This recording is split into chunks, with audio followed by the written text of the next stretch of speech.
I'm gonna have to start recording just in case the stream decided to block up, decided to lag while I'm going to record the stream. So anyway, this is TinBoy, and time for another Love Live All Stars card breakdown. This month's festival scouting features a cyber rocking gal Maki and a fairy concert Riko. As star cards on this banner this time are Miracle Stay Tuned Ayumu and Heart to Heart Honoka.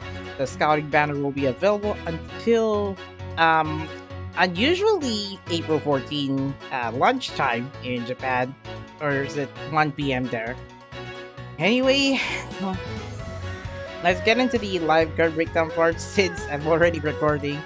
I will refer to the details on the All-Stars Kirara for the base stats, but here's the first festival banner. So Stepper Rocking Galmaki has base stats of 8,693 appeal, 3,632 stamina, and 7,889 technique with 23.66% critical rate.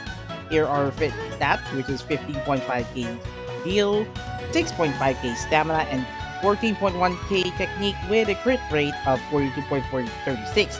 And because Maki focuses on because Maki is on voltage card, she does have a below average critical potential. But for voltage card, getting her the crit rate of 40% and above, I think it's a decent one for now. A decent score nonetheless. Now she does have voltage gain 30 to 42. However, you can backline her. She does have base appeal of 4.22 and base technique of up to 2.1. So at getting her, you'll be able to use her as backline for 3% appeal up and 0.9 for technique. And interestingly, she does have 7.5% of her appeal as voltage. On appeal 100% chance. She does have a show ability based on Festival 3 Setsuna.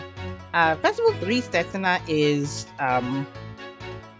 also had the show ability where she guarantees voltage gain when she does that on her own tap. And this Magi card, because of the inflated stats, as well as using almost the same voltage skill set as Party Mia and Festival 2 Ayumu, you could say that Maki could be the new voltage queen at the moment because she now has 15.5k appeal. But the caveat is that she is not going on same strategy. Riko, the previous voltage queen, was already dethroning Festival 2 Ayumu because other than the inflated stat that she grabbed up, despite having the attribute biased passive, Ayumu's outdated stats managed to let Riko take the cake. So for this Maki card, she is now the new voltage queen, and just by looking at the stats, I guess it's more likely the last that she'll be the new standard, and she can be a very big tanker in Natsuhiro Egao de 1-2 job, and also No Brand Girls expert. There's also a song for you challenge, but I guess nonetheless it's a pretty good elegant voltage gainer, and no problem about Maki not proccing her skill because she does have voltage gain as a backup plan. Now another one, well, before we can continue this one, I'm gonna have to check the comments. So no way I'm not getting out of this. So yeah, 1k star jumps, good luck with that. And also XP, hello, good evening. This is the live card breakdown. So very likely a maintenance is planned with the end time. Oh yeah, come to think of it. So yeah, I think XP is going to acknowledge. I think the reason why they have the 1 p.m. Japan time and time is likely there will be an upcoming maintenance. So do expect the maintenance notice within 2 days before the end of the festival banner. Thanks for the heads up. Thanks for the heads up. Now I know why they have a different end time than the usual 3 p.m. Japan time. So next one is Fairy Concert. Fairy Concert. I was supposed to say Rinko Shirokade from Bang Tree, but oh well. Fairy Concert Riko. Oh my gosh, you're so beautiful, Riko. I love you. Anyway, this is an SP filler. She does have base stats of 8,094 appeal, 3,632 stamina, and 8,489 technique with 40.46% critical rate. She does have these maxed out stats, so 14,484 appeal, 6,560 stamina, and 15,207 15,207 with 60.62% critical rate. My gosh, she's quite beefy when it comes to hitting critical hits. You can use her in Banzai Digital Trippers, Humming Friend, and also Jingle Bells got the Mana Night Challenge, but here's the reason why. Now, she does have SP filler 7 to 9%. Base strategy is 5 to 7. if you have Festival 3 Chica, present for you Daya, and also the Hot Spring Yo from the Hot Spring event a few months ago. Yeah, this Riko is going to be a powerhouse when it comes to bringing in pure SP fillers, alongside Party Maddie too. So pretty OP at this point. She does have 7.5% of her own technique, so restoring stamina on a field chance start at 100%. Guaranteed, it's similar to the throw ability that you would use for those who have Festival 3 Calcity, and also Tanabata Rin. She does have stamina restore on easy start. Tanabata Rin, I think she does that on a field chance exist. Calcity does that on a field chance start. Now this Riko is nonetheless an SP maintainer, but for but she does not work on a field. She does work on a field chance start. She's barely like a comeback to Noble Princess Riko, if I recall, because while she does have a different skill, she does have a show ability that restores stamina on SP burst. It's only 50% though, but she does that at around 30% of her technique. But with inflated stats with this one, if you don't have Winter Festival Mia, present for you Ellie, Flower Princess Ellie, this Riko card could work as a substitute for Noble Princess Riko, and she does restore stamina on a field chance start. Now, it won't work as much as Noble Princess Riko, so it's a partial comeback to it. But I do care about her skill set.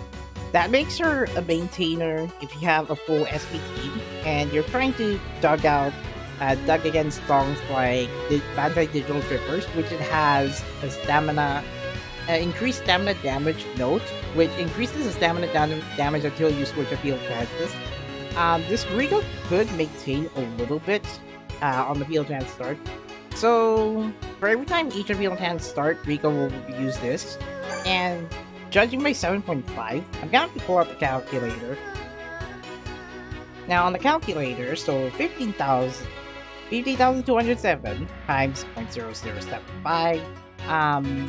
So yeah, if you were to like multiply it by 0.075, which is 7.5% of the 1% of a value number, you get 1,140 stamina restore on a field chance start. So this Riko could help on maintaining your team stamina, and because she'll be able to like succeed in the field chances where you'll require voltage or SP voltage, this Riko will be able to like try to guard as much of the stamina damage note as possible. Now, I say I would go for Riko if I were to go for any of the pianists. Maki, if you want to go for Natsuhiro Egao and want to jump, then me and Riko for everything else. So she can also be on frontline, but it's best if we have pure SP fillers by her side. Now on the SR side, Riko stay tuned. Ayumu is pure voltage. On her base stats, she does have 5,385 appeal, 3,072 stamina, and 4,357 technique with 13.07% critical rate. The fifth limit stats will end up at 9,166, 5,236 stamina, and 7,490 technique with 22.25% critical rate. Now, Ayumu does have voltage gain, which is 25 to 37. Interestingly, she does have 3 to 5% appeal plus for her strategy, and also appeal up for 3 nodes, which is only works on a short range, 7%, and only does that on appeal chance start. This could work as an early start in voltage ACs. Now, because it is short range, it wouldn't matter as long as you're using the same strategy. Ayumu's show ability to can allow her stealth and two other strategy cards to take advantage of her buff. Um, I say nonetheless it's a decent voltage gainer card, but nonetheless a short range. But if you're starting out with the game and you want to get this rival card, go for it. Same strategy cards could help you a little bit along the way until you have another UR replacement. I would recommend this if you're starting out in the game, until you have like powerful SP fillers. Now for Heart to Heart Honoka, which is the last SR card for this banner. Turned green already. She's late for class, I think, or she's going on a biking trip. So, Arthur Honoka is a shielder, so she'll start up at 3,972 appeal, 5,385 stamina, and 3,458 technique with 10.37% critical rate. Now, her fifth limit stat will be at 6.7k appeal, 9.1k stamina, and 5.8k technique with 70.67% critical rate. She does have shielder, which is 25 to 27. Her stamina plus is 2 to 3.2 for active cards. And her damage reducer is decisive, which means she reduces stamina by 30 for 1 note. Activates on 2 strategy switches. So you only have two chances to use a short ability. Like, this could work on DLP 3.5th Anniversary Second Diary, especially with Jingle Bells Got the Run at Night Challenge in the belt. Now, if you don't have enough damage reducers in Jingle Bells Got the Run at Night Challenge, and you still cannot, like, either avoid using the SP Burst or use the SP Burst, but you don't have enough stamina to maintain, if you use a strategy switch on it, then if you use Honoka's durability, and then switch, either switch on finishing the first appeal chance by failing, or use an SP burst before like occurring the 1.50k stamina damage. Honoka could deflect, let's see, that is just her own base stamina damage. Honoka could deflect as much as 45,000 stamina damage, so she does not have to work alone. You'll need other damage reducers if you want to clear Jingle Bells Got the Run at Night. But for other songs, on active songs, I wish there were some if I can recall. But so far, Neo Sky Neo map, but this wouldn't work because this Honoka is short range, only works for 1 note. So yeah, I do like the costumes.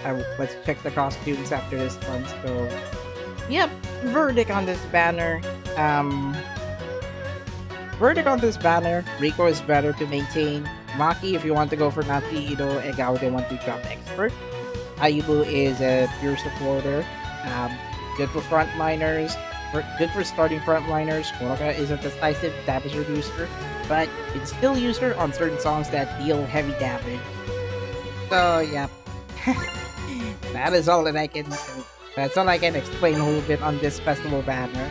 Now let's look at the costumes before we can finish off the recorded version of the card breakdown. So let's look at Maki. Because Goga Nasu, my moderator, got Party Maki during the countdown banner. This is what she looks like on her Cyber Rocking Gal.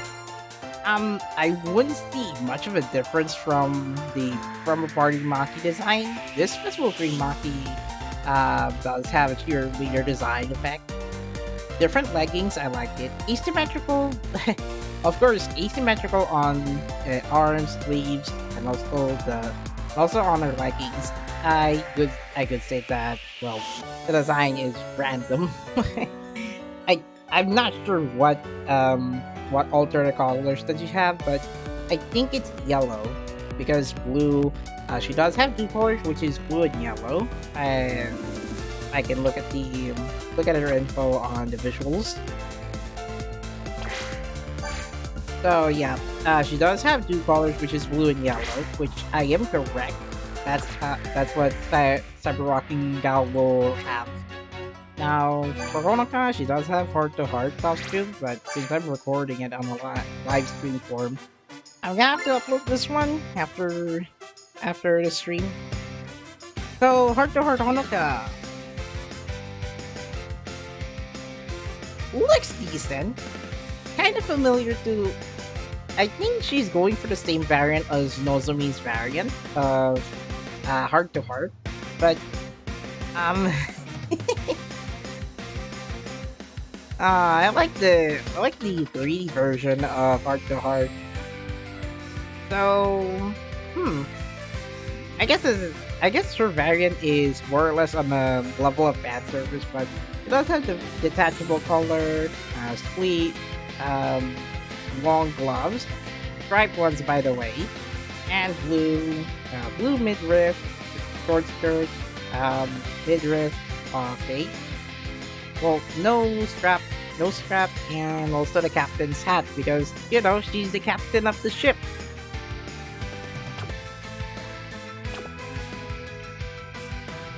Yeah, I like that design. I like Honoka's variant of Heart to Heart.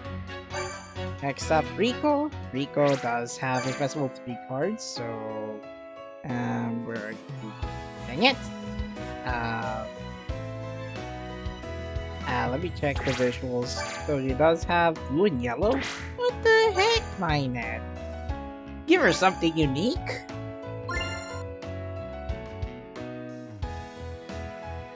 Okay, to be honest, this looks like an inspiration from Shizuku's Flower Garden costume, her first festival costume. So, I gotta say, Riko has also an additional butterfly weight. Is this butterfly alive? Oh, it's actually a prop. it's a prop butterfly. Never mind about this. Man, I sometimes get confused. But yeah, this Riko card, this Riko costume. I wish I could get her, but the only time I could do this is by doing the paid scout roles. But my gosh, long hair. I guess the wavy hair design makes her stand out all the more beautiful. Also the gemstone of a jade.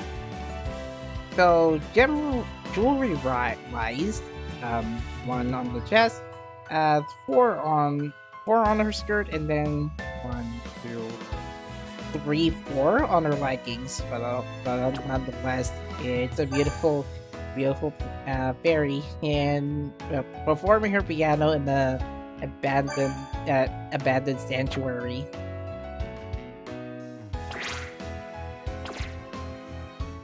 And last but not least, of course, Ayumu's next S-star is the Scouting S-star. So another Ayumu S-star that I would like to get once Party Ayumu debut. And a party banner. Interestingly, her re-idolized illustration does have her wear ponytail. I guess she's rocking well. She does have she does include with a headphone. I like it. It's over. I think it's not in ear. Around ear headphones. But my gosh. Actually, this looks similar to Mia's variant, but Ayumu's had the pink hue in it, so I like this variant. I'm glad Mia did start the Miracle State Dude set, so can't say it. 9 out of 10 for this Ayumu costume. Even the illustration form, that's one good way to perform the song. Well, at least in the second part of Miracle State 2. So yeah, that's going to be it for this live card breakdown. I'll be reading the event story, the LP, and then check some info which were recently announced at Anime Japan 2023. So if you like this video, give it a like and sub. Next party band, next card breakdown will likely be in scripted form for the exchange event and April 14 for the party banner. So, thank you everyone for watching. My socials are in the video description below, and I will see you guys next time. I might be doing the next episode of Voltage Ranking Observations, so do expect this in a few weeks or so. So, thank you for watching, and I will see you guys next time. Goodbye. See you soon.